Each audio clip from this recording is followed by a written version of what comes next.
Dans les années 1890, la colonisation fait couler plus d'encre que de sang. Ce grand jeu africain est comme une course aux espaces vacants où un drapeau peut encore être planté. Jules Ferry écrivait alors « Un mouvement irrésistible emporte les grandes nations européennes à la conquête des terres nouvelles.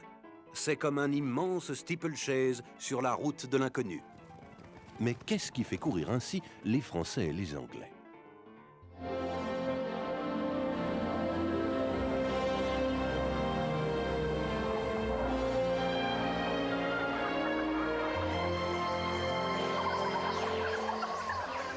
Les motivations économiques existent, mais les principaux objectifs de la colonisation sont plutôt politiques et stratégiques.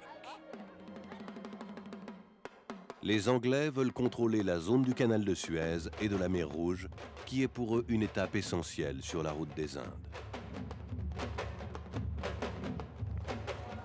La France et l'Angleterre poursuivent chacune à sa manière leur mission civilisatrice.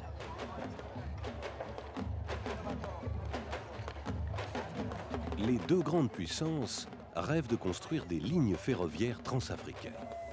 Les Français convoitent l'ouverture d'un axe horizontal allant de l'Atlantique à la mer Rouge. Les Anglais voudraient réaliser un axe vertical reliant l'Égypte à l'Afrique du Sud.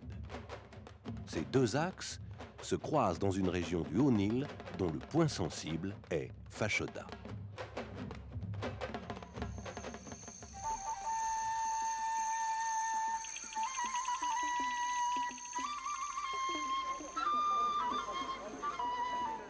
Les Anglais ont été chassés de ce territoire par une révolte indigène menée par un chef religieux, le Mahdi, qui est comme un messie pour les musulmans. Après la mort du Mahdi, ses partisans, les mahdistes, appelés aussi derviches, entravent toujours les projets des Anglais.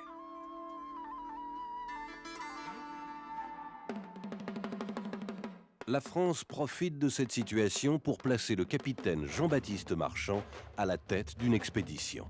C'est la fameuse mission Marchand.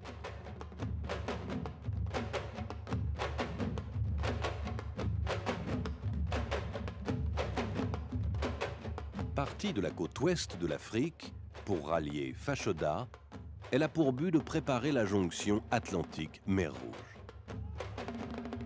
Apprenant cela, les Anglais renforcent leur lutte contre les mahdistes pour gagner de vitesse les Français dans la course au Nil et empêcher Marchand d'atteindre Fashoda.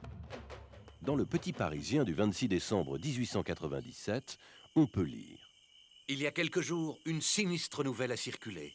On disait que les membres de la mission Marchand avaient été anéantis dans la région du Bahr el-Ghazal. »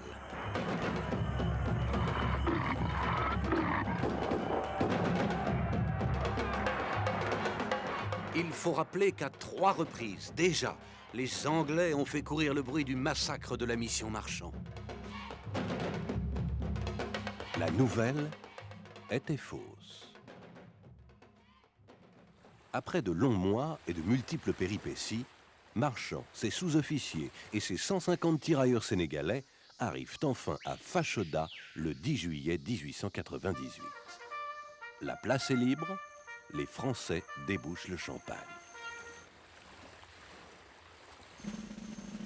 On installe le campement, la vie quotidienne s'organise, commence alors une longue attente.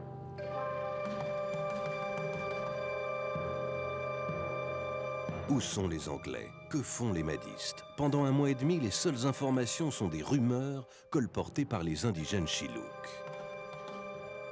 Le 25 août, alerte, bateau de guerre derviche sur le Nil. Les Français repoussent une importante attaque fluviale. Le calme revient jusqu'au 19 septembre, jour où la flottille anglaise vient s'ancrer devant Fashoda. C'est le général Kitchener qui commande les troupes anglo-égyptiennes. Pour atteindre Fashoda, il a dû vaincre définitivement les révoltés mahdistes à Omdurman, en aval du Nil.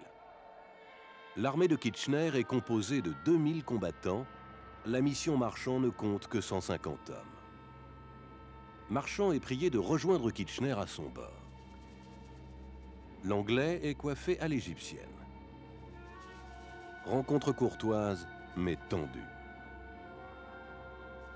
Marchand est contraint d'accepter les conditions de Kitchener, qui exige que les couleurs égyptiennes soient hissées non loin du drapeau français en attendant que les gouvernements français et anglais prennent une décision. À Londres, pour les dirigeants britanniques, la situation est claire. Ou Marchand quitte Fashoda, ou ce sera la guerre. À Paris, Théophile Delcassé, le ministre des Affaires étrangères, est pris entre cette intransigeance britannique et la lourde pression des nationalistes qui veulent maintenir le drapeau français à Fashoda. Delcassé choisit la paix. Il envoie un câble à Marchand, utilisant pour cela le système de communication anglais alors en place entre Londres et le Caire.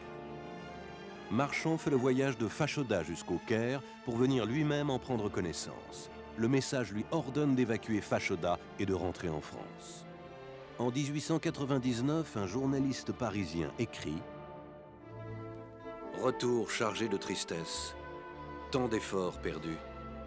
3 années entières, s'être sacrifié pour le succès d'une entreprise inouïe et être obligé de rétrograder après le triomphe. » Malgré l'amertume et les regrets de Marchand et de nombreux Français, Delcassé a fait le bon choix. On ne va tout de même pas se faire la guerre pour l'Afrique.